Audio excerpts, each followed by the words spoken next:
Okay, so good day each and everyone. Our lesson for this week is all about the rocks and the minerals. But first, we are going to discuss the mineral, its physical and special properties. So when we say mineral, these are solid substances that are present in nature. Kaya nga sinabing naturally occurring. Okay? So it can be made of one or more elements that are combined together. Okay? So it is solid, sabi ko nga kanina, and it has definite chemical composition and formula.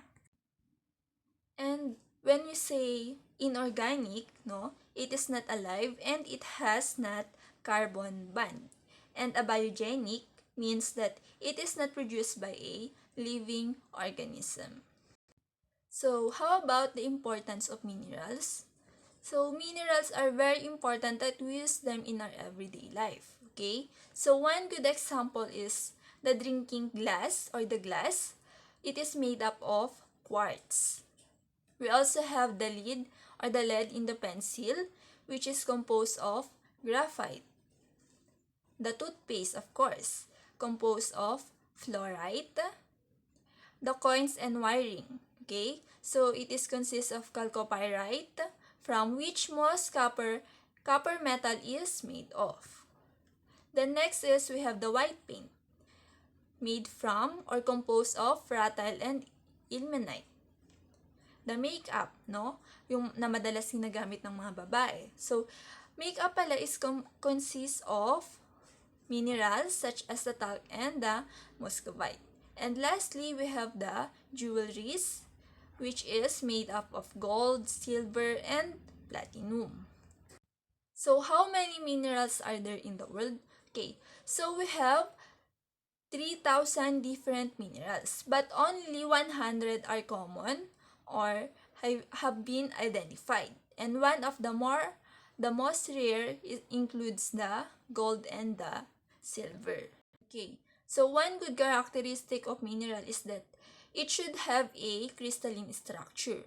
So minerals are made of molecules and crystalline structure in a repeated pattern of those molecules. Okay, so the crystalline structure explain the geometric shape that crystals takes on when they grow under the favorable condition. So, crystal will keep on growing and growing as long as they have the chemical element and the environmental conditions necessary for them to grow. Okay. So minerals are formed by geological process. So they cannot be man-made, so steel is not a mineral. Okay. So minerals are inorganic. So they are not living and not made by living things. So shells are not type of minerals but they are made of solid materials similar to some inorganic minerals. Okay. So, sabi ko nga kanina, mineral is solid. It can also be dissolved in liquid but they themselves are not liquid. Okay. So, is ice a mineral? So, very good question. Okay. So, yes, it is. Ice is mineral because it is inorganic, solid, has crystalline structure. So, as long as it is naturally occurring, ice is considered as mineral. So, how about yung binebenta or yung mga ice cube? Okay? So, those are not minerals because they are not naturally occurring.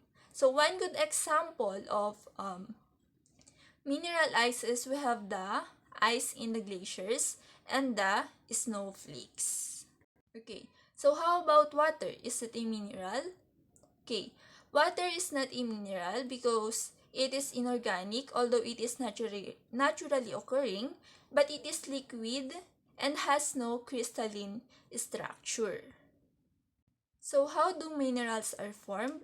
So they are formed through heat and pressure. So the cooling of hot liquid rocks or the magma causes the compounds to combine. So when the magma cools slowly, the crystals are large in appearance. In vice versa or in contrast, magma that cools quickly has small crystals. Okay. So minerals can also be formed in the process of evaporation. So one good example is the salt. So when the seawater evaporates, it leaves its precipitate, which is the salt.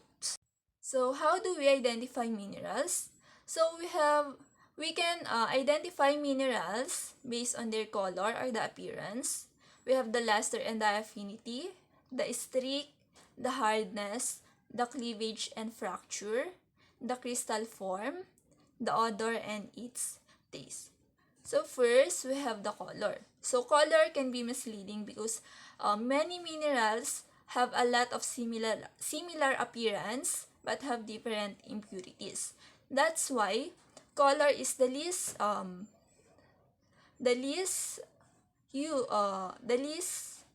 characteristic used to identify a mineral. The next is we have the luster and the affinity. So luster refers to the way a mineral reflects light from its surface. And the affinity is the ability of the light to pass through a mineral. Okay? So under luster, we have metallic and non-metallic. So first, let's discuss the metallic mineral. Okay? So it originates from igneous rocks. It is source of metal. It is hard, has shiny appearance. It is malleable and ductile, and can be melted and molded to yield new products. Okay, how about the non-metallic? So it originates from sedimentary rocks, has no shine or dull in appearance. Okay, so they are not malleable and ductile, and cannot yield to produce new products when melted. Okay, so under non-metallic mineral, we have two categories. So we have the organic non-metallic minerals and the inorganic non-metallic minerals. So when we say organic non-metallic minerals, they are derived from decayed remains of plant and animals. So they are known as the mineral fuels. So these contain carbon and source of fossil fuel, such as the coal and petroleum. So how about the inorganic non-metallic minerals? So in contrast, it does not contain carbon and not derived from living matters, such as the mica, limestone, graphite, and diamond. Okay, next is we have the streak. Okay, so streak is the color of the powdered form of a mineral. So we can find mineral streak by rubbing it on a white ceramic plate. Here, we have here the white ceramic plate. Okay, so the color of the streak can be different from the mineral itself. Okay, so example, we have the cinnabar here. Okay, kung mapapansin nyo, medyo grayish yung appearance niya outside. Pero once you rub it in a streak plate, meron siyang brown na streak or the powdered form. We also have the pyrite, ayan. Meron siyang medyo greenish appearance, hindi ba? Pero once nirub mo siya sa streak plate, it has gray powder. Next is, we have the hardness. Okay, so hardness means how easily a material scratches a mineral. So we have here a Mohs hardness scale, which is introduced to us by Friedrich Mohs in the year 1812. Okay, so it is a scale from 1, which is the softest, to 10 as the hardest mineral. Okay, so this test is done by, or if the mineral can be scratched on different objects such as the human fingernail, the copper, penny, glass, and the steel plate. Okay, so we have here scale 1 to 10. So first we have the talc. Okay, so it is the softest mineral because it can be easily scratched by a fingernail. So followed by the gypsum as the second, rank as the second, okay? So it can be scratched by a fingernail, okay? Then the C, can be easily scratched using a copper coin. Next is we have the fluorite. So, fluorite can also be scratched with a knife but not as easily as the calcite. Next is we have the apatite, the fifth one. Okay, so it can be scratched with a knife with difficulty. Then 6 is we have the orthoclase. So it cannot be scratched with knife but can be scratched with a glass with difficulty. Next is 7, we have the quartz. So it can be scratched by a glass easily, or scratch a glass easily. Next is we have the topaz. Okay, so it scratches a glass very easily. Wherein corundum, it cuts the glass when scratched by the glass. Okay, and next is we have the diamond as the hardest minerals. So it is used as a glass cutter. The next is we have the cleavage and fracture. So it is the way how mineral breaks. So when we say cleavage, mineral breaks along a smooth, flat surface and even fragments and has the same general shape.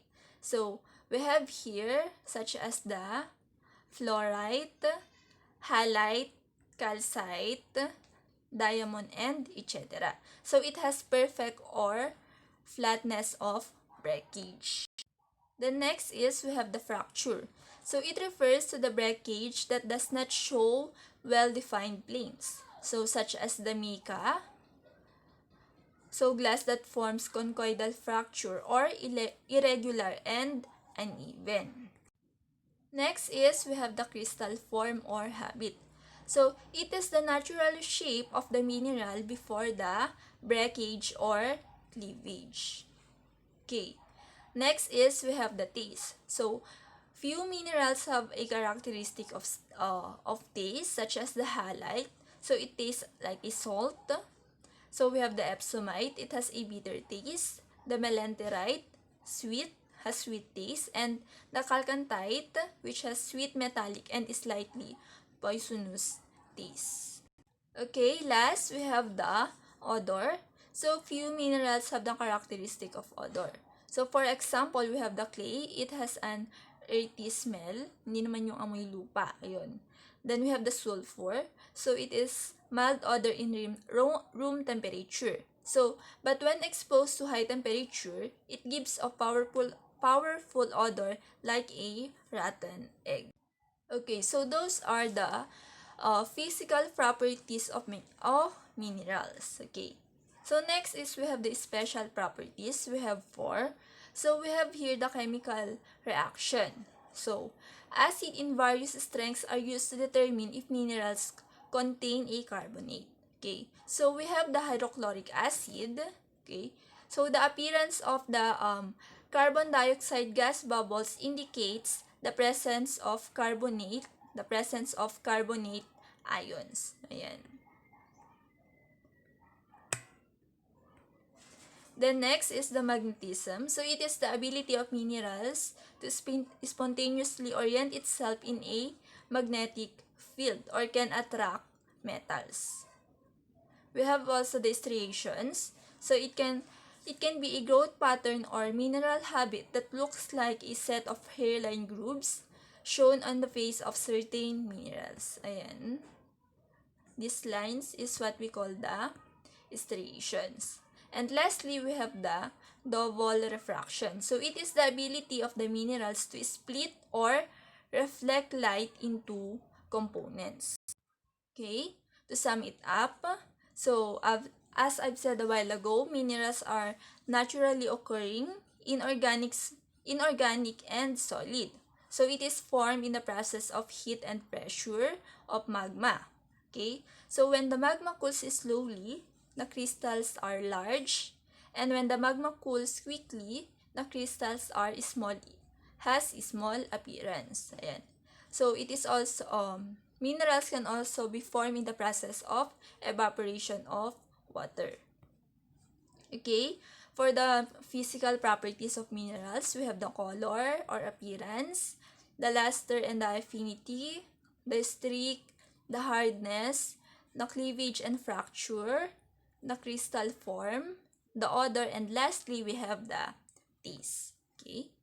And for these special properties, we have the double refraction, magnetism, striation, and the chemical reaction. Okay, so that's it for our discussion about the minerals. So I hope you've learned something today, and kung may hindi man clear sa inyo, kindly message me. Alam niyo naman yung contact details ko, hindi ba? So that I can discuss it to you. Okay, so thank you for listening.